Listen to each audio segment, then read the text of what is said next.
오늘 우리에게 주시는 하나님의 말씀은 시편 73편 28절의 말씀입니다. 제가 봉독해 드리겠습니다. 하나님께 가까이함이 내게 복이라. 내가 주 여호와를 나의 피난처로 삼아 주의 모든 행적을 전파하리이다. 아멘. 오늘 말씀은 더 가까이라는 제목으로 함께 은혜를 나누기를 원합니다. 2024년 1월 첫 주일입니다. 2023년 동안 한 해 동안 지켜주신 하나님의 은혜에 감사하며 2024년에도 하나님께서 풍성한 은혜를 주실 줄 믿습니다. 아멘. 2024년 시흥석수교회의 표어는 더 가까이입니다. 이 더 가까이는 하나님께 더 가까이, 또한 교회에 더 가까이, 이웃에게 더 가까이라는 표어입니다. 우리가 가까이 해야 할 것은 이 세상이나 성공이 아닌 하나님이신 줄 믿습니다. 그래서 우리는 하나님께 더욱 가까이 해야 합니다. 또한 교회에 가까이 가야 합니다. 교회의 영향력이 점점 줄어들고 있습니다. 성도들이 교회에 나오는 것을 어려워합니다. 우리가 변해야 합니다. 교회 가는 것이 즐겁고 또한 기쁨이 되어야 합니다. 우리는 그것을 회복해야 합니다. 또한 우리의 이웃들에게 더 가까이 가야 합니다. 우리는 이웃들과 더불어 살아갑니다. 우리는 혼자 살 수 없는 사람들이죠. 우리의 이웃들을 섬기며 교제하며 복음을 전하는 놀라운 역사가 있기를 소망합니다. 그러기 위해서는 우리가 이웃들에게 서로 섬기고 사랑하고 또한 즐거움을 드려야 합니다. 인사도 하고요. 가까이 갈 때에만 그들의 마음의 문이 열리기 때문이죠. 오늘은 표어의 말씀을 가지고 은혜를 나누기를 원합니다. 오늘 본문은 시편의 말씀이죠. 시편은 총 5권으로 되어 있습니다. 1편부터 41편까지가 1권, 42편부터 72편까지가 2권, 오늘 본문인 73편부터 89편까지가 3권, 4권은 90편부터 106편까지, 5권은 107편부터 마지막 150편까지입니다. 오늘 본문은 73편이니까 3권의 첫 시작 부분입니다. 73편은 누가 지었냐면 아삽이 지은 시라고 이 표제 가운데 설명되어 있습니다. 아삽이 누구입니까? 이 아삽이라고 하는 인물을 성경에서 찾아보면 구약 역대상 6장 39절에 보면 처음 등장하죠. 이 아삽이라고 하는 인물은 헤만이라고 하는 형제입니다. 헤만의 형제죠. 헤만이라고 하는 사람은 시편에 보면 노래하는 사람입니다. 성전에서 노래하는 사람이죠. 아삽은 헤만의 오른쪽에서 악기로 재금을 치며 하나님을 노래하는 사람이었습니다. 73편 1절을 읽어보면 아삽은 악인들이 잘 되는 것에 대한 문제로 고심하고 있었습니다. 지금도 그렇지만 하나님을 잘 믿는 사람들이 하나님이 주시는 복을 받아야 하는데 오히려 악인들이 부유함을 누리고 더 잘 되는 모습을 보면서 신앙의 회의감이 찾아왔습니다. 우리도 그렇지 않습니까? 지금도 여전히 악인들이 믿는 자들보다 더 잘 되는 것 같습니다. 가난한 사람이 부자가 되는 것보다 부자가 더 부자가 되는 일이 훨씬 많이 보게 됩니다. 바로 아삽은 그러한 큰 문제로 말미암아 씨름하다가 답을 찾았습니다. 해결책을 찾았죠. 그것은 무엇이냐면 지금 이 세상에 바로 부자처럼 모든 것을 가진 것처럼 누리고 살아가지만 바로 인생의 결말, 인생의 최종 목적지에서는 하나님의 심판으로 인해 멸망을 당할 것이라고 하는 것을 깨닫게 된 것입니다. 그렇습니다. 이 세상에 부유한 사람들, 아무런 걱정 없이 살아가는 사람들을 우리는 부러워하지 말아야 합니다. 그들의 최후의 모습은 멸망이죠. 하나님 없이 살아가는 사람들이 제일 불쌍한 사람들입니다. 이 세상을 잠깐 부유하게 살아가지만 하나님 심판하시는 날에는 바로 영원한 사망 가운데 놓여서 영원한 지옥불에 지내기 때문이죠. 그렇기 때문에 여러분 너무 부러워하지 마시기 바랍니다. 우리는 날마다 하나님이 예비해 놓으신 천국을 바라보며 살아가는 자입니다. 2024년에도 우리가 더욱더 가까이 가야 합니다. 하나님께 더욱 가까이 가야 하고 교회에 더 가까이 가야 합니다. 내 이웃에 더 가까이 가야 합니다. 오늘 이러한 우리 표어를 가지고 2024년 우리의 표어를 가지고 우리가 어떻게 살아가야 할지를 한번 살펴보기를 원합니다. 첫째로는 하나님께 더 가까이 가야 합니다.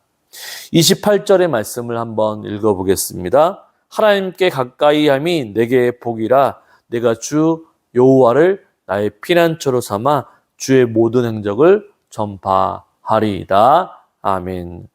아삽은요, 이 세상의 물질의 복이 진짜 복이 아니라 하나님께 가까이 함이 내게 진짜 복이다라고 얘기합니다. 세상의 물질적인 복, 형통의 복이 진짜 복이 아니라 우리의 주인이신 하나님을 가까이 하는 것, 주님과 교제하며 사모하며 나아가는 것이 진짜 복이다라고 고백합니다. 여기서 복이라고 하는 단어는 좋은, 선한이라고 하는 의미를 가지고 있습니다. 이 단어는 창세기에서 하나님께서 천지 창조를 만드실 때, 그리고 만드실 때마다 보시기에 좋았더라라고 했을 때 이 좋았다라고 하는 단어가 바로 그 단어이죠. 여러분, 사람들이 생각하는 가장 좋은 것은 무엇일까요? 아마도 자기 자신이 무엇을 하든지 잘 되는 것, 형통하는 것이라고 말할 것입니다. 이 아삽이 부러워했던 것도 바로 그런 것이었죠. 악인들이 형통하고 고통도 없고 재앙도 없고 물질적인 축복을 받은 것을 보면서 아삽 자신도 그것을 부러워했습니다. 그래서 하나님께 하나님 너무 불공평한 것은 아닌가라고 하는 의심을 품었던 것이죠. 우리는 이 세상 속에서 살아가기 때문에 남과 비교하며 살아갑니다. 그래서 남들보다 내가 좀 더 잘 되면 다른 사람들이 나를 보고 배 아파하죠. 우리뿐만 아니라 바로 다른 사람, 내가 잘 되는 것, 또 다른 사람이 나를 보면 배 아파하고 부러워하지만 나도 다른 사람들이 잘 되는 것을 보게 되면 때로는 배 아파하기도 하죠. 시편 73편 1절부터 3절까지의 말씀을 한번 읽어보겠습니다. 하나님이 참으로 이스라엘 중 마음이 정결한 자에게 선을 행하시나 나는 거의 넘어질 뻔하였고 나의 걸음이 미끄러질 뻔하였으니 이는 내가 악인의 형통함을 보고 오만한 자를 질투하였음이로다. 아멘. 사람의 마음 가운데에는 항상 악함이 존재합니다. 남이 잘 되면 어떻게 해주어야 하나요? 바로 기뻐해주고 축복해주면 됩니다. 그런데 사람의 마음에는 이 악함이 있기 때문에 어떻습니까? 남이 잘 되면 시기하고 질투하게 되어 있습니다. 나도 열심히 했는데, 나도 저 사람보다 더 열심히 해서 또한 잘 되길 바라고 있는데 왜 나는 잘 안 되지? 라고 하는 마음이 있습니다. 그 마음 때문에 속상해하고 원망하는 마음이 생기게 되는 것이죠. 우리가 신앙생활을 하면서 가장 많은 시험에 드는 이유가 무엇입니까? 내가 열심히 하나님께 봉사하고 헌신했는데 나는 하나님께 받은 복이 없는 것 같습니다. 예배도 잘 빠지고 헌신과 봉사도 하지 않은 사람이 오히려 하나님께 복을 더 많이 받는 것을 보면서 마음에 시험이 들기도 합니다. 우리는 종종 이런 모습을 보죠. 신앙생활 하면서 이해가 되지 않는 의문점들입니다. 하나님께 예배 잘 드리고 기도 열심히 하고 새벽 기도에 빠지지 않고 봉사와 헌신을 많이 하는 사람들을 하나님께서 더 많이 사랑해 주시고 더 많이 형통케 해 주시고 더 많이 축복을 주셔야 한다라고 생각합니다. 여러분 어떠십니까? 하나님이 그런 사람들에게 더 많은 축복을 주셔야 한다고 생각하십니까? 물론 그런 생각을 가지실 수 있습니다. 그러나 이러한 모습은 하나님의 복을 오해한 것입니다. 물론 구약에서는 하나님께서 믿음의 사람들에게 물질의 복을 허락해 주셨습니다. 또한 물질의 복을 통해서 바로 하나님의 축복하심이 나타나게 된 것이죠. 대표적인 것은 아브라함과 이삭입니다. 아브라함은 하나님이 어디를 가든지 함께 주셨고 또한 자손과 또 물질의 복을 허락해 주셨습니다. 이삭은 어떻습니까? 이삭은 농사를 지으면 바로 100배의 열매를 얻을 정도로 하나님이 축복해 주셨습니다. 창세기 26장 12절 13절을 보시면 이삭이 그 땅에서 농사하여 그의 100배나 얻었고 여호와께서 복을 주심으로 그 사람이 창대하고 왕성하여 마침내 거부가 되어 라고 말씀을 하고 있습니다. 바로 구약에서는 하나님께서 믿음의 사람들에게 물질의 복을 허락해 주셨습니다. 그러나 신약에서는 하나님의 복이 바로 물질의 복으로 나타나는 것이 아닙니다. 신약을 살펴보면 구약처럼 복을 많이 받아서 바로 재물을 얻었고 형통했다라고 하는 말이 나오지 않습니다. 바로 신약에서는 예수님이 이 땅에 오신 이후에 하나님의 복은 바로 예수 그리스도를 통해서 나타내 주십니다. 바로 예수님이 함께 하심으로 하나님의 은혜가 사람들에게 부어집니다. 그래서 예수 그리스도 안에서 참된 만족과 기쁨을 얻게 되는 것이죠.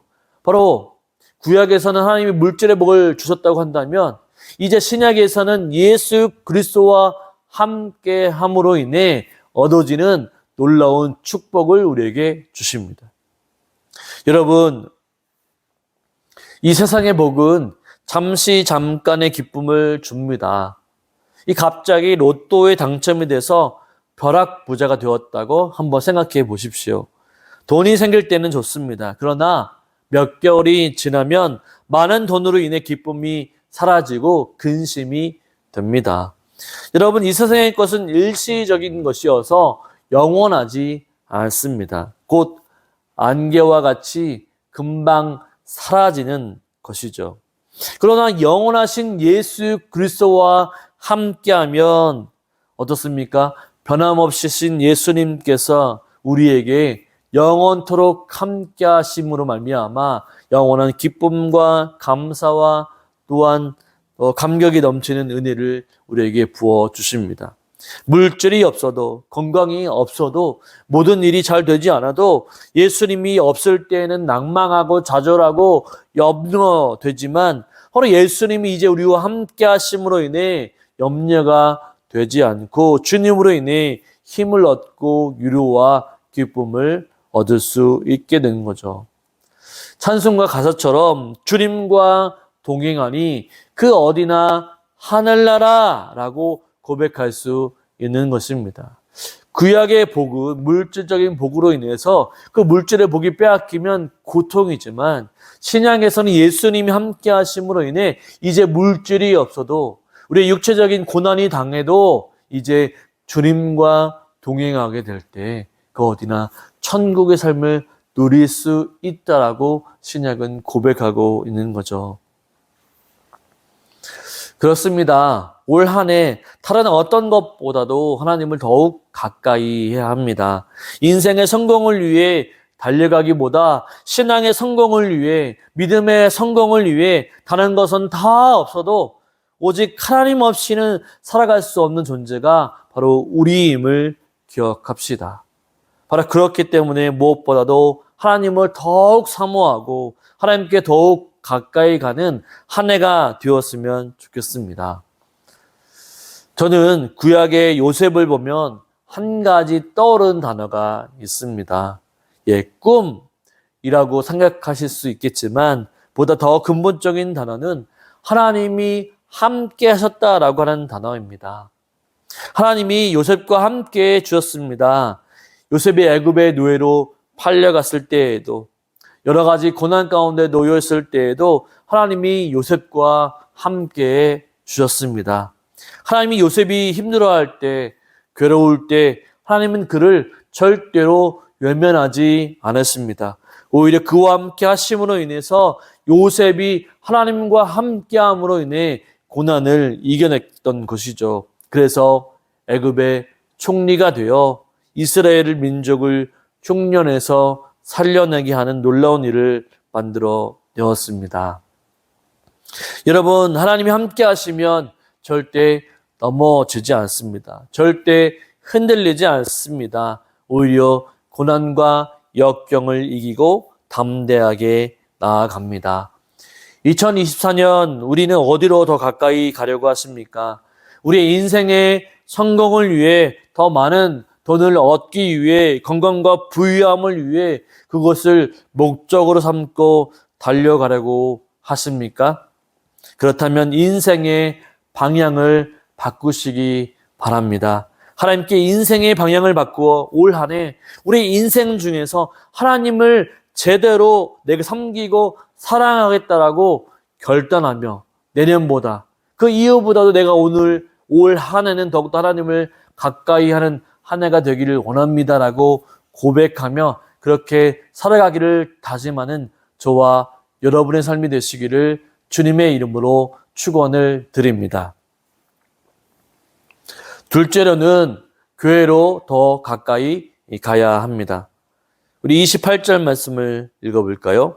하나님께 가까이함이 복이라. 내가 주 여호와를 나의 피난처로 삼아 주의 행적을 전파하리이다. 아멘.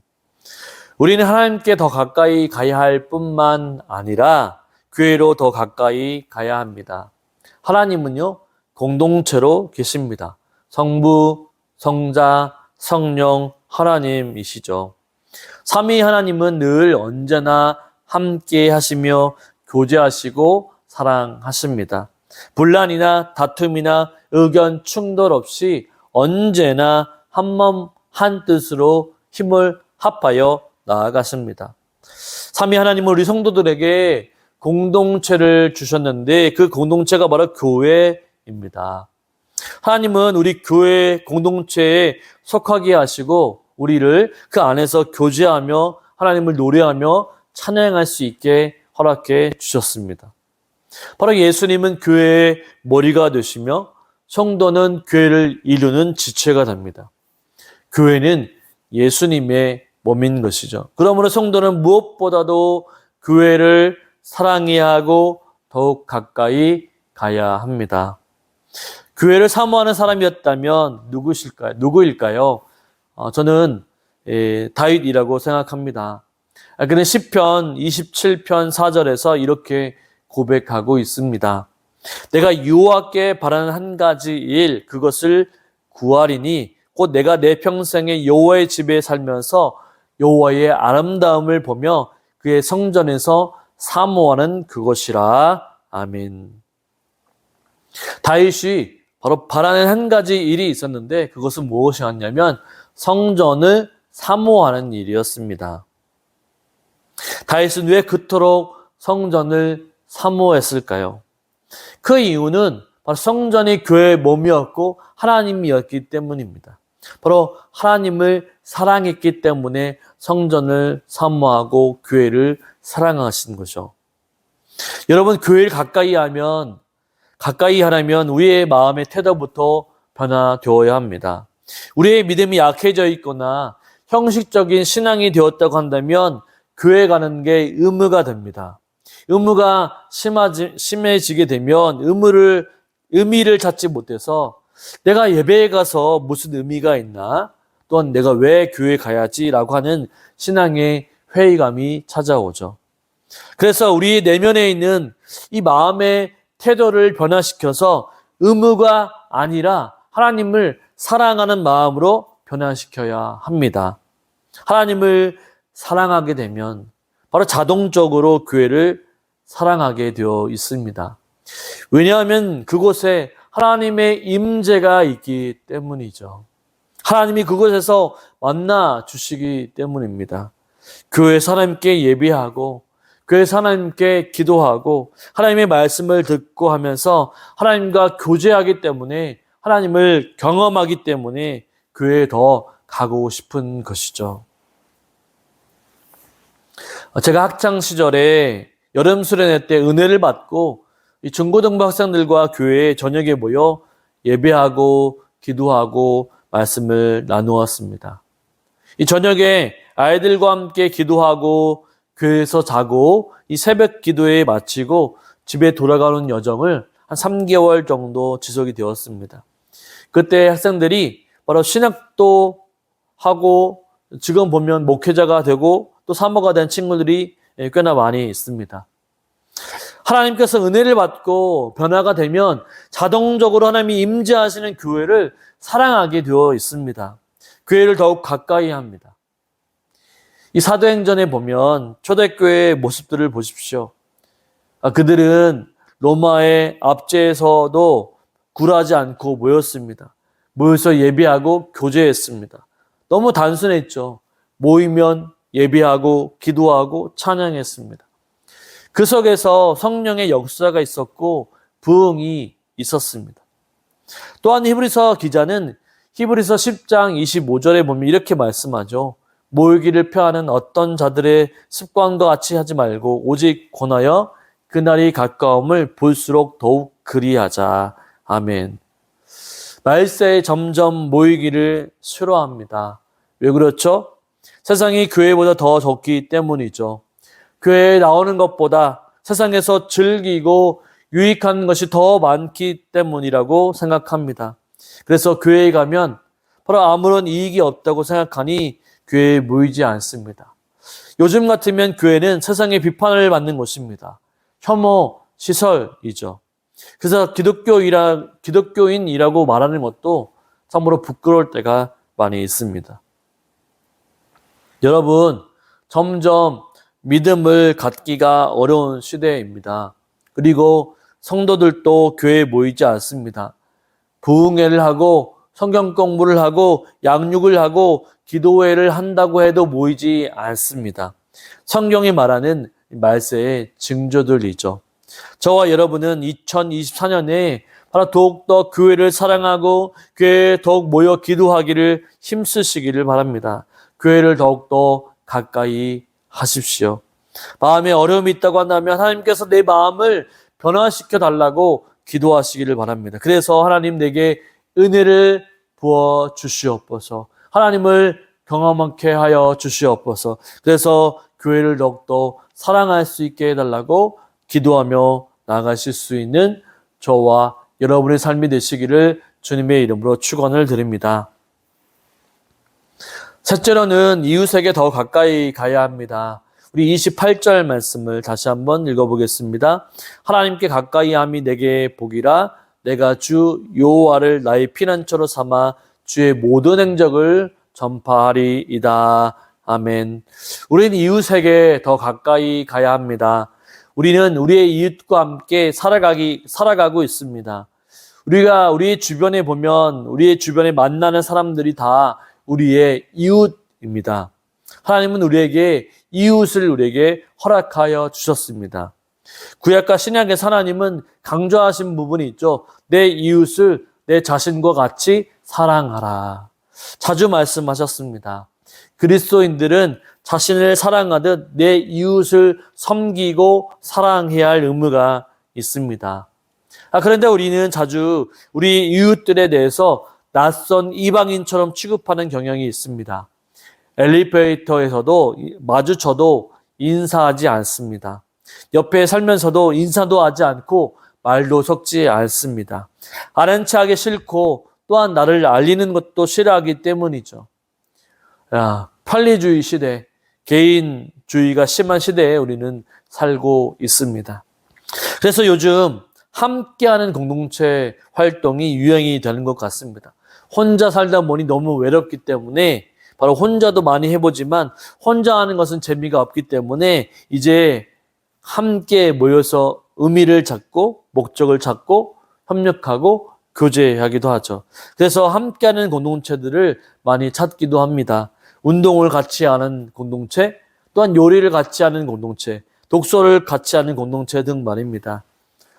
성경에서 우리가 살아가는 우리의 이웃에 대하여 가까이 하고 섬기며 돌보라고 말씀해 주죠. 그 이유는 무엇일까요? 오늘 본문 후반절에 보니까 주의 모든 행적을 전파하리이다 라고 고백하고 있습니다. 그렇습니다. 우리가 이웃들을 가까이 하는 이유는 최종적으로는 복음을 전하는 것입니다. 우리가 이웃에게 선을 베풀고 그들의 진정한 친구가 되어줄 때 우리는 그들에게, 이웃들에게 복음을 전할 수 있게 되고 또한 그들의 변화를 기대할 수 있기 때문이죠. 우리의 이야기를 들어줄 마음이 생기게 됩니다. 우리가 이웃들을 섬길 때 말이죠. 우리가 왜 이웃들을 섬겼는지 바로 예수님 때문이라고 말해줄 기회가 생기게 되는 것이죠. 마태복음 5장 16절을 보게 되면 이런 말씀이 있습니다. 이같이 너희 빛이 사람에게 비치게 하여 그들로 너희 착한 행실을 보고 하늘에 계신 너희 아버지께 영광을 돌리게 하라. 아멘.